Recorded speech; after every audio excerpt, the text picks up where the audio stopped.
नमस्कार, time eight Bihar में आपका स्वागत है। जमुई में शोक सभा का जो दौर है वो थम नहीं रहा है।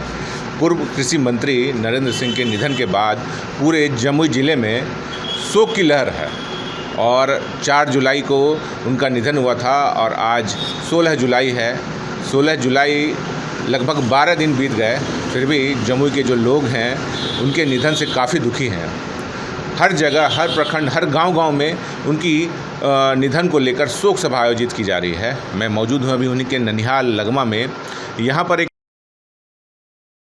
में कुछ लोगों ने शोक सभा आयोजित की है। बड़ा प्यार और दुलार पूर्व मंत्री श्री नरेंद्र सिंह से इन लोगों को मिला है। हमारे साथ मौजूद हैं, उनके साथी हैं, 74 आंदोलन में उनके साथ कंधों से कंधे मिलाकर चले हैं। राधे श्याम जी, आइए पहले इनसे बात करते हैं। आइए, क्या व्यक्तित्व था उनका, नरेंद्र बाबू का? उनका व्यक्तित्व का वर्णन करना तो बहुत कम होगा। उनका जो कर्म था, और जमुई जिला नहीं बल्कि समूचा बिहार में वो अपने कुर्सी पर कभी मोह नहीं किए। चाहे वो लालू प्रसाद यादव के साथ हों, चाहे नीतीश कुमार के साथ हों, चाहे जीतन राम मांझी के साथ हों, वो कभी अपने कुर्सी को परवाह नहीं की और जनता के लिए हर वक्त खड़ा रहते थे और जनता के एक एक बात को सुनने का काम वो करते थे और सुख में दुख में वो बराबर हाजिर रहते थे। किसी प्रकार के उनमें ज़रा सा भी भय भ्रम नहीं था और संतोष वर्त कभी अपने कुर्सी को, अपने आप को नहीं पहचान सके वो कि हम क्या हैं न हैं। अपने कुर्बानी देने के लिए जनता के लिए वो तैयार रहते थे। वो हमारे नेता हमारे बीच से चले गए, भगवान उनको शांति प्रदान करें और हम लोगों को ऊपर जाने के बाद भी दिशा दें। हमको यह विश्वास है कि उनका दिशा पर आज तक भी हम लोग चलते रहेंगे। कहा जाता है नरेंद्र बाबू के बारे में सभी जातियों के लीडर थे वो, ठीक है। तो ऐसा कोई कार्य उनका या कुछ उनकी यादें हों आपके जहन में? सबसे पहले मैं ग्राम लगमा वासियों को धन्यवाद देना चाहता हूं कि इनके शोक सभा में सभी यहां पर उपस्थित हुए। मैं अशोक कुमार दांगी जो ग्राम लगमा का हूं और मैं नरेंद्र बाबू के व्यक्तित्व को बहुत नज़दीक से परखा। जब हमारे पिताजी एक बार दुर्घटनाग्रस्त हो गए तो लगमा गांव की जो नहर है उस नहर में पानी था और पानी होने के बाद भी उनको सूचना मिली कि जो है उनका स्वर्गीय नंदलाल मंडल जो थे वो वहाँ पर बेड रेस्ट में है। वो पार करके वो मेरे यहाँ पहुँच गए और पहुँचने के बाद वे ये बोले कि अगर यहाँ पर ये ठीक जमुई में नहीं होगा तो आप पटना लेते आइए और वहाँ इसको हम भर्ती कराएंगे और वहाँ पर इनका इलाज होगा। तो गरीबों और मजदूर किसान भाइयों के लिए वो एक मसीहा थे। जमुई ज़िला में उनका एक स्थान था, वो देवता के समान थे। वो देना जानते थे, लेना नहीं जानते थे। और राजनीति के क्षेत्र में, सामाजिक के क्षेत्र में भी उनका बहुत बड़ा योगदान था।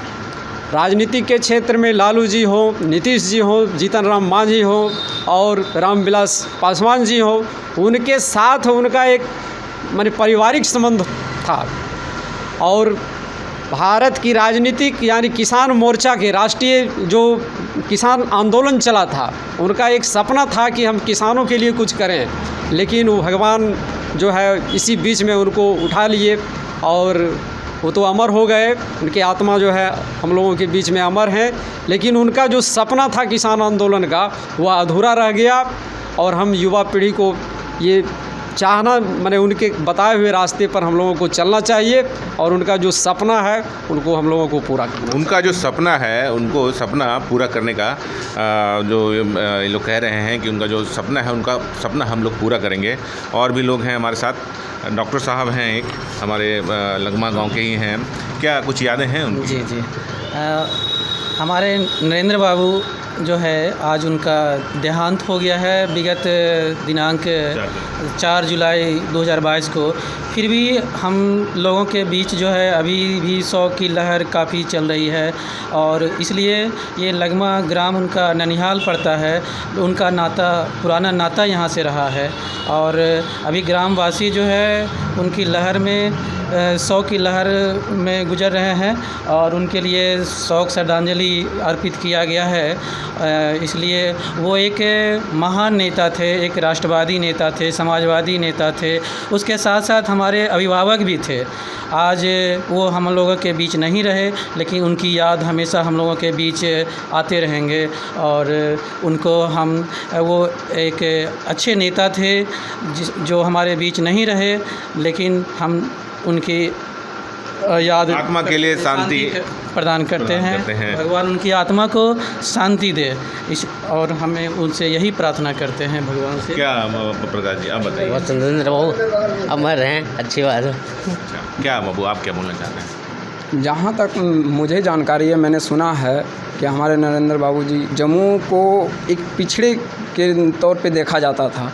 ये वो जम्मू ज़िले को उन्होंने मुख्य धारा से जोड़ा। सबसे अच्छी बात ये रही कि वो एजुकेशन के लिए यहाँ पर बहुत काम किए हैं। उन्होंने जम्मू को एजुकेशन हब बनाना चाहा, बनाए भी। Medical college, polytechnic college, engineering college, इन सबों में उन्होंने बहुत महत्वपूर्ण योगदान दिया। और आज जम्मू के जो छात्र संघ के हैं, सारे छात्र यहाँ पे आके अपना एजुकेशन लेते हैं। ये सारी प्रक्रिया उनकी देन है। आगे भी वो इस चीज़ को जारी रखना चाहते थे और बहुत सारा कार्य उनका जो अधूरा रह गया, मैं चाहूँगा कि उनके पीछे जो उनके जो 2 पुत्र हैं वो इस सेवा को लगातार कार्यरत करते रहें। उनकी एक आधा अधूरा सपना था कि हमारे लगमा बिठलपुर के बीच में हवाई अड्डा का निर्माण हो।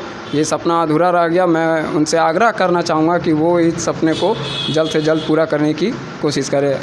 लगमा गांव के जो वासी हैं वो नरेंद्र सिंह के जो 2 पुत्र हैं, दोनों राजनीति में हैं, उनसे अनुरोध कर रहे हैं कि जो उनका सपना अधूरा रह गया है उन सपनों को पूरा करने का कार्य करें।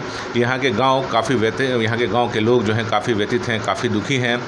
उनको लग रहा है कि हमारे बीच का ही आदमी जो हमारे सुख दुख में साथ में खड़ा रहता है वो अब इस दुनिया से चला गया। काफ़ी दुखी हैं लोग, काफ़ी व्यथित हैं। इनका कहना था कि जब भी कभी हम मुसीबत में पड़ते थे, अगर हमें इलाज की ज़रूरत पड़ती हो, वो हमेशा हमारे साथ खड़े रहते थे। जो युवा हैं, युवा कह रहे हैं कि जम्मू में अगर एजुकेशन हब की बात करें या जम्मू के विकास की बात करें या जम्मू को ज़िला बनाने की बात करें, उसमें माननीय जो स्वर्गीय मंत्री हैं नरेंद्र सिंह, उनका काफ़ी अहम योगदान रहा है।